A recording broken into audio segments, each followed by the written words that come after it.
Hello guys, welcome to my channel kick for success. अगर आपने अभी तक मेरा चैनल सब्सक्राइब नहीं किया है तो प्लीज़ सब्सक्राइब कीजिए। आज मैं आपको इस वीडियो के थ्रू गूगल फॉर्म के बारे में बताने वाला हूं। आप कैसे एक लिंक के माध्यम से अपना डेटा कोई भी पर्टिकुलर ग्रुप या फिर मनचाही इन्फॉर्मेशन को पब्लिक एट लार्ज से कलेक्ट कर सकते हैं। इस गूगल फॉर्म के थ्रू आप अपना एक फॉर्म डिज़ाइन करके या फिर प्री डिज़ाइन फॉर्म का यूज़ करके आप कोई भी इन्फॉर्मेशन या डाटा को पब्लिक एट लार्ज से कलेक्ट कैसे कर सकते हैं। तो आइए हम देखते हैं गूगल फॉर्म कैसे क्रिएट किया जाता है और इसे कैसे शेयर करके हम पब्लिक एट लार्ज से हमारा डेटा या मनचाही इन्फॉर्मेशन कलेक्ट कर सकते हैं।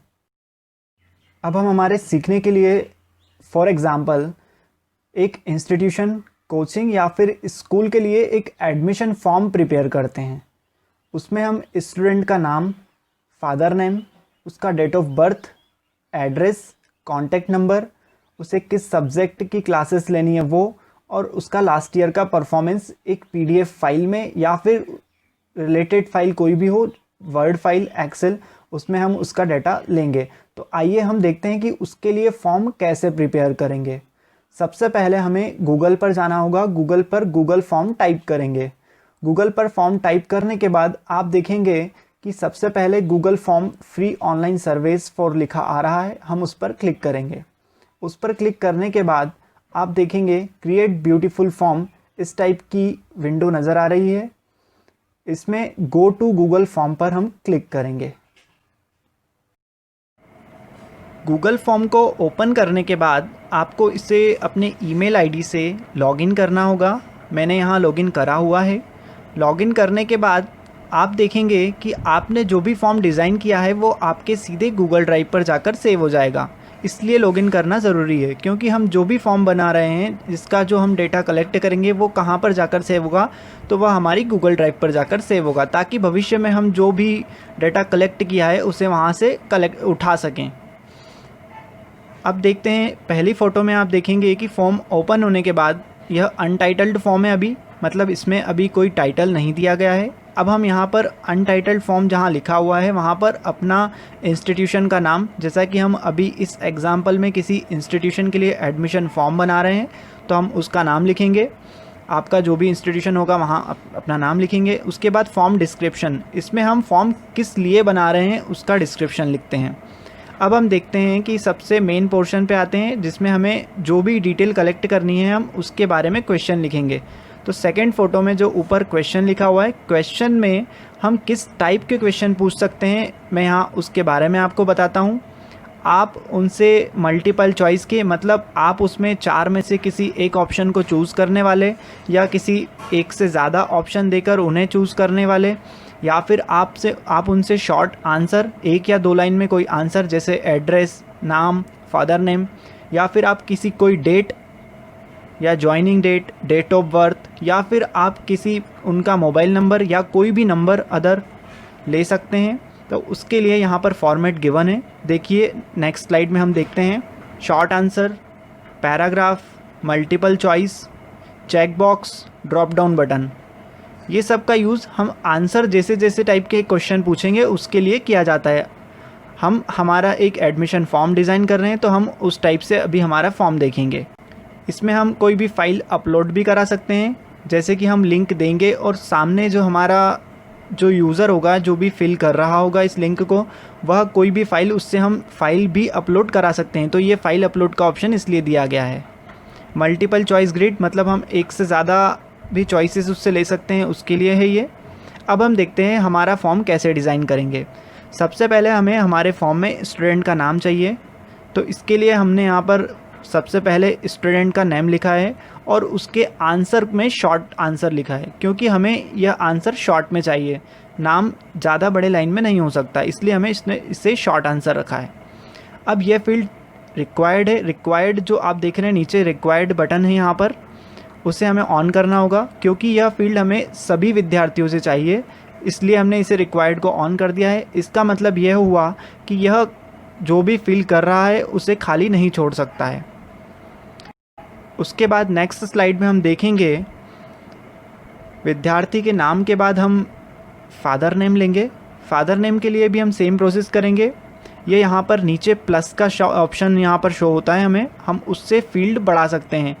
हमने एक क्वेश्चन ऑलरेडी ले लिया है, स्टूडेंट का नाम, अब हम ले रहे हैं फादर का नेम। इसके लिए हमने एक और ऑप्शन लिया, उस ऑप्शन में हमने शॉर्ट आंसर ही चूज़ किया है क्योंकि हमें शॉर्ट आंसर ही चाहिए फादर नेम।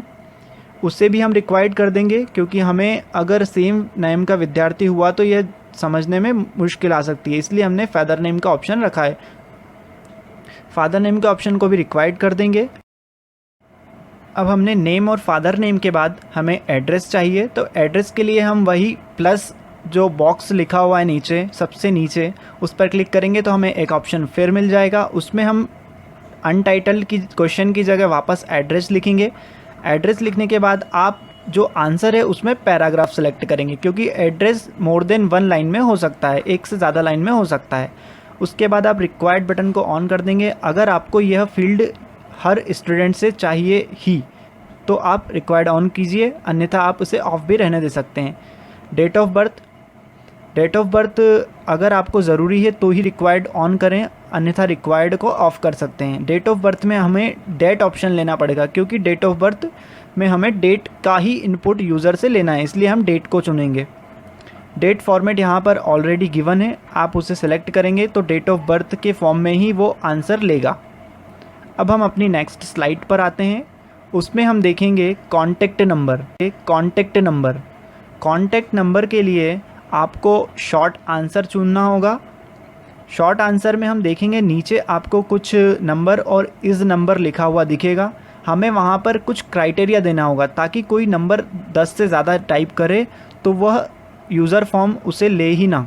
इसके लिए हम देखेंगे नंबर की जगह हमें लेंथ करना होगा। जैसा कि आप दूसरी फ़ोटो में देख रहे हैं, हमने नंबर की जगह लेंथ कर दिया है और इस नंबर की जगह मैक्सिमम कैरेक्टर काउंट लिखा है। यह इसलिए लिखा है कि हमें एक रिस्ट्रिक्शन डालना है कि 10 नंबर से ज़्यादा कोई ना टाइप कर पाए ताकि हम गलती से बच सकें।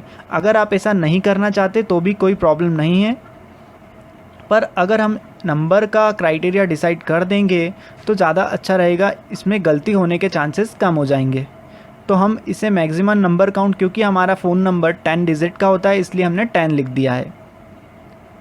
अब उसके बाद हम नेक्स्ट स्लाइड में देखेंगे कि हमें अगर जो भी फॉर्म फिल करेगा उससे कोई फ़ाइल लेनी है, जैसा कि हमारे एग्ज़ाम्पल में हमें उसे लास्ट ईयर का रिज़ल्ट लेना है, तो उसके लिए मैंने यहाँ पर PDF, एक्सेल शीट या फाइल लिख दिया है टाइटल में। अब आप फाइल अपलोड पे क्लिक करें क्योंकि हमें उससे फ़ाइल अपलोड करानी है, इसके लिए हमने फ़ाइल अपलोड पर लिख दिया। अगर आपको कोई स्पेसिफ़िक फ़ाइल अपलोड करानी, जैसे कोई फ़ोटो या फिर PDF, तो आपको ये नीचे अलाउ ओनली स्पेसिफिक फ़ाइल लिखा हुआ दिख रहा है, उसे ऑन कर देंगे तो दूसरी फ़ोटो में आप देखेंगे यहाँ पर सारे दिए हुए हैं कौन कौन से फॉर्मेट में हम फाइल अपलोड करा सकते हैं। तो आप उसे चेकबॉक्स पर टिक करेंगे तो आप केवल वही फ़ाइल वह यूज़र यहाँ पर इनपुट कर पाएगा जो आप इसमें टिक लगाएंगे। तो हम यह फाइल बनाते समय ध्यान रखेंगे कि हमें जो फाइल चाहिए उस पर टिक करेंगे। मैक्सिमम नंबर ऑफ़ फाइल, अगर हमें एक यूज़र से एक से ज़्यादा फाइल चाहिए हो तो हम इसे जितना फ़ाइल चाहिए उतनी फ़ाइल लिख सकते हैं। उसके बाद साइज़, अगर आप चाहते हैं कि फ़ाइल का साइज़ बहुत ज़्यादा ना हो तो आप फ़ाइल के साइज़ पर भी पाबंदी लगा सकते हैं या रिस्ट्रिक्शंस लगा सकते हैं। यहाँ पर 10 MB लिखा हुआ है, आप अपने अनुसार जो यहाँ पर गिवन है उसके अनुसार इसे चूज़ कर सकते हैं। अगर आपको ये फ़ाइल सभी स्टूडेंट से ज़रूरी ही लेना है तो आप रिक्वायर्ड पर ऑन कीजिए, अन्यथा ऑफ रहने दीजिए। अब हम आते हैं नेक्स्ट स्लाइड पर। नेक्स्ट स्लाइड में हम देखेंगे क्लास और सब्जेक्ट। अब हमें स्टूडेंट से उसकी क्लास पूछना है, उसके लिए हमने मल्टीपल चॉइस रखा है। हमारी 9th, 10th, 11th, 12th class है हमारे पास, तो हमने इसे 4 क्लासों में मल्टीपल चॉइस रख दिया है कि वह स्टूडेंट किस क्लास में एडमिशन लेना चाह रहा है, तो वह किसी भी एक को चूज़ करेगा। उसके बाद सब्जेक्ट, हो सकता है कि एक स्टूडेंट एक से ज़्यादा सब्जेक्ट लेना चाहे, तो हमने इसमें चेक बॉक्स का यूज़ किया है। एग्ज़ाम्पल, यहाँ चेक बॉक्स इसलिए रखा है मैंने क्योंकि आप समझ सकें कि चेक बॉक्स और मल्टीपल चॉइस में क्या अंतर होता है। मल्टीपल चॉइस में आप केवल एक ही ऑप्शन को सिलेक्ट कर सकते हैं और चेक बॉक्स में आप एक से ज़्यादा ऑप्शन को सिलेक्ट कर सकते हैं। तो इसके लिए हमने ये 2 ऑप्शन रखे थे। अब हमारा फॉर्म डिज़ाइन हो चुका है। अब हम देखते हैं कि फॉर्म की डिज़ाइन के बाद हम थीम वगैरह कैसे चेंज कर सकते हैं। हम फॉर्म पर सिंपली आएंगे तो वहाँ पर साइड में थीम का ऑप्शन गिवन होता है। आप जैसे ही उस पर क्लिक करेंगे तो आप ऐसी विंडो पर आपको दिखेगी। इसमें आप देखेंगे कि थीम कलर गिवन है। थीम का कलर आप जैसा चाहें वैसा रख सकते हैं। इसमें एक हेडर ऑप्शन में चूज़ इमेज लिखा हुआ है फ़ोटो में। आप देखेंगे कि अगर आपको फॉर्म के ऊपर आपके कोई इंस्टीट्यूशन का या कोई भी फ़ोटो कवर पेज देना हो तो इसके लिए यह ऑप्शन गिवन है।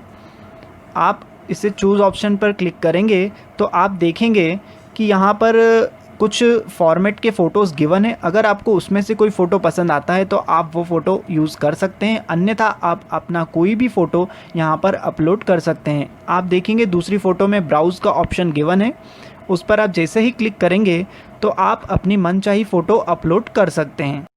आप इसे चूज़ ऑप्शन पर क्लिक करेंगे तो आप देखेंगे कि यहाँ पर कुछ फॉर्मेट के फ़ोटोज़ गिवन है। अगर आपको उसमें से कोई फ़ोटो पसंद आता है तो आप वो फ़ोटो यूज़ कर सकते हैं, अन्यथा आप अपना कोई भी फ़ोटो यहाँ पर अपलोड कर सकते हैं। आप देखेंगे दूसरी फ़ोटो में ब्राउज़ का ऑप्शन गिवन है। उस पर आप जैसे ही क्लिक करेंगे तो आप अपनी मनचाही फ़ोटो अपलोड कर सकते हैं।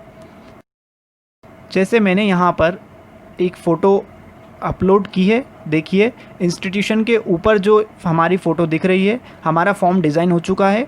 अब हम हमारे फॉर्म को व्यू करना चाहते हैं तो हम यहाँ पर सिंपली यहाँ प्रीव्यू ऑप्शन गिवन है, वहाँ पर गए, हमने प्रीव्यू किया। जैसे ही हम प्रीव्यू करेंगे तो हमें हमारा फॉर्म ओपन हो जाएगा कुछ इस प्रकार से। हमारे फॉर्म में सबसे पहले हमने इंस्टीट्यूशन का नाम डिज़ाइन किया था, ये लिखा हुआ है। उसके बाद ये ऑप्शन केवल हमें ही शो हो रहा है ईमेल आईडी का, अगर हमें कोई ईमेल आईडी हमारी चेंज करना हो इसलिए दे रखा है, पर जब हम ये लिंक सेंड करेंगे वो उसे नहीं दिखेगा। सेकंड फ़ोटो में हमने देखा स्टूडेंट का नाम लिखा था, हमने डिज़ाइन किया। दूसरे में फादर नेम, थर्ड में हमने डेट ऑफ बर्थ लेना है, फोर्थ में एड्रेस लेना है, फिफ्थ में कॉन्टैक्ट नंबर और सिक्स में हमने लिया है PDF एक्सेल फाइल या कोई फ़ाइल डाउनलोड कराई है उससे। उसके बाद हमने क्लास और सब्जेक्ट लिया है। तो यह था हमारा गूगल फॉर्म। यह हमने हमारा फॉर्म डिज़ाइन कर चुके हैं। अब हम इसमें कुछ छोटे छोटे से ऑप्शंस या सेटिंग देखेंगे कि हमने जो फॉर्म डिज़ाइन करा है उसकी लिंक हम कैसे शेयर करेंगे। तो आप जैसे ही साइड में फॉर्म के साइड में 3 डॉट देख रहे हैं यहाँ पर, उस पर क्लिक करेंगे तो आपको गेट लिंक का ऑप्शन मिलेगा। जैसे यहाँ पर आप फर्स्ट फ़ोटो में सबसे नीचे देख रहे हैं गेट लिंक का ऑप्शन, जैसे ही उस पर क्लिक करेंगे तो आपको सेकंड फ़ोटो में नज़र आ रहा है कॉपी लिंक, आप उस पर टैप कर दीजिए। टैप करने के बाद आपकी लिंक कॉपी हो चुकी होगी। अब हम देखेंगे कि किस सेटिंग से हमें अपने जो यूज़र होंगे उनका ईमेल ले सकते हैं। हम सिंपली जो फर्स्ट फ़ोटो में सबसे ऊपर 3 डॉट दिख रहे हैं उस पर क्लिक करेंगे। उसके बाद आप सेटिंग पर पहुंच जाएंगे। सेटिंग पर पहुंचने के बाद दूसरी फ़ोटो में आपको दिखेगा कलेक्ट ईमेल एड्रेस। जब हम कलेक्ट ईमेल एड्रेस करेंगे तो हमें जो भी व्यक्ति जो फिल कर रहा होगा उसका ईमेल एड्रेस फिल करने के बाद ही आगे का फॉर्म उसे शो होगा। उसके बाद हमें एक ऑप्शन और ध्यान में रखना चाहिए, रिस्पोंडेंट स्कैन, जो भी सबसे नीचे लाइन में लिखा हुआ है कि एडिट आफ्टर सबमिट। अगर किसी व्यक्ति ने कोई फॉर्म गलती से भर दिया है या कुछ गलती कर दी है तो उसे एडिट करने के लिए या ऑप्शन पर क्लिक करना होगा हमें, ताकि वह उसी टाइम उस फॉर्म को एडिट कर सके। तो हम ये दोनों जब चेकबॉक्स पर क्लिक कर देंगे तो तीसरी फ़ोटो में कुछ इस तरह से नज़र आएगा कि कलेक्ट ईमेल पर चेक कर दिया है हमने और एडिट आफ्टर सबमिट कर दिया है। अब हम देखेंगे कि हमारे फॉर्म में हम रिस्पांस कैसे चेक करेंगे कि हमारे अभी तक फॉर्म में लिंक भेजने के बाद कितने लोगों ने उसे फिल कर दिया है। जैसे ही हम लिंक पर क्लिक करेंगे तो जिस आईडी से आपने उससे लॉगिन किया होगा उस आईडी पर एक कॉर्नर पर एडिट का ऑप्शन मिलेगा। आप वहां जाएंगे तो आपको पहली फ़ोटो में कुछ इस तरीके से दिखेगा। अब आप क्वेश्चन के साइड में जो रिस्पांस लिखा है वहाँ पर क्लिक करेंगे। रिस्पांस पर जैसे ही आप क्लिक करेंगे तो आपको ये रिस्पांस की काउंटिंग दिखेगी। अब आप इन अभी हमने यहाँ पर कोई रिस्पांस फिल नहीं किया इसलिए यहाँ पे 0 रिस्पांस दिख रहे हैं। अब हम देखेंगे कि यह रिस्पांस को हम एक्सेल शीट में कैसे ला सकते हैं। तो यही सिंपली हमको यहाँ पर एक प्लस का ऑप्शन रिस्पांस के बगल में दिख रहा है, उस पर क्लिक करेंगे तो हम यहाँ पर सेलेक्ट रिस्पांस डेस्टिनेशन पर, जो कि सेकंड फ़ोटो में लिखा है, वहाँ पर पहुँच जाएंगे। उसमें क्रिएट अ न्यू स्प्रेडशीट लिखा हुआ है, हम वहाँ पर एक न्यू एक्सेल शीट बना लेंगे और उसे क्रिएट पर कर देंगे। तो जो जैसे जैसे लोग इसे फिल करेंगे हमारा डेटा एक्सेल शीट में सेव होता जाएगा। जैसे हमने ये एक्सेल शीट क्रिएट करी तो कुछ इस तरीके से हमारी एक्सेल शीट दिखेगी। I hope you enjoy this video. अगर आपको मेरा ये वीडियो पसंद आया हो तो प्लीज़ लाइक और सब्सक्राइब करना ना भूलिएगा।